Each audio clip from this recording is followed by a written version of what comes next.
Welcome back to Paws and Pointers. I'm your host, Sam, and today we're going to talk about radiographic positioning. For the most part, vet hospitals use the Progeny digital imaging system. When I started in the field, I was taking old school films and developing them with a manual processor, so I had to get good at x-rays quick to avoid retakes as much as possible. When I came across the digital system, I installed that as fast as I could and started practicing. Let me walk you through some positioning. I always take my maxillary rads in sternal recumbency, and I usually start with the incisors.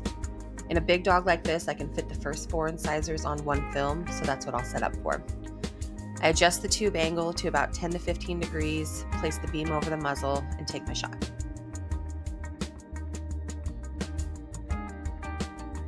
Next, I'll take the 3rd incisor and try to fit as much of the canine as possible.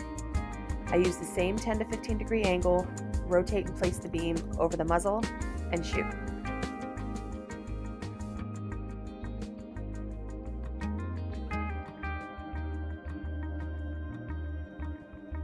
The 105, 106, and 107 are next.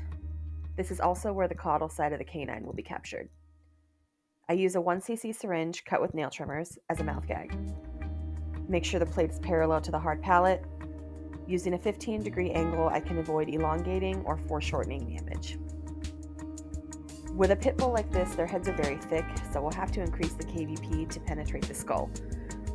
I use a 20 degree angle for the 108, again placing the plate parallel to the hard palate. For the 109 and 110 images, I bring the tube head around so the beam comes from behind the eye. And then we do the exact same thing on the other side. Keeping my angles at 10 to 15 degrees for the 104 through 107.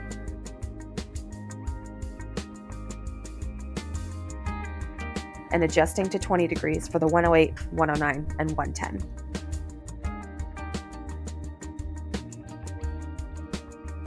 I've also found that standing on the opposite side kind of screws me up, so I switched to the other side for the 200 arcade.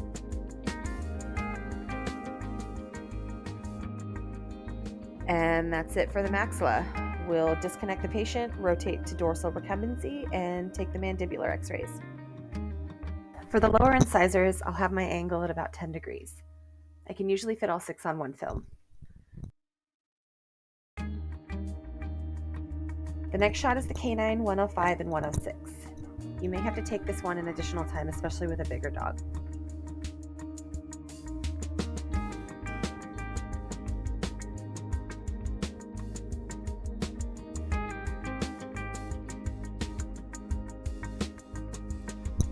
.107 and 108 can fit on one film. I usually do about a 15 degree angle just to avoid foreshortening. If for some reason the 8 does not make it onto that film, you can take that one separate. Setting the plate parallel to the mandible is kind of difficult in the 8s, so I'll tilt it to about a 45 degree angle and just adjust my tube head.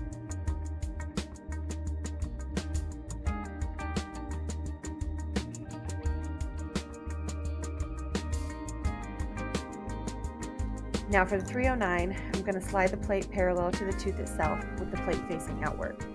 The beam will also be parallel to the plate. For the 310 and 311, I'll lift the ET tube tie, slide the plate underneath it to hold it in place. This will allow you to get the 310 and 311 on one film without having to do multiple retakes. And then we switch to the other side and do the exact same thing. I take my x-rays on that side of the animal so that I know my angles are correct.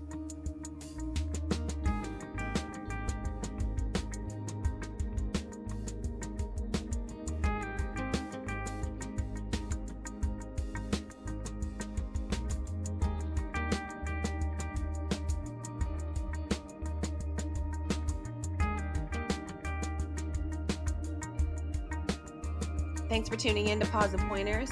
I'm your host, Sam. Don't forget to like, subscribe, turn on notifications, and never miss a video.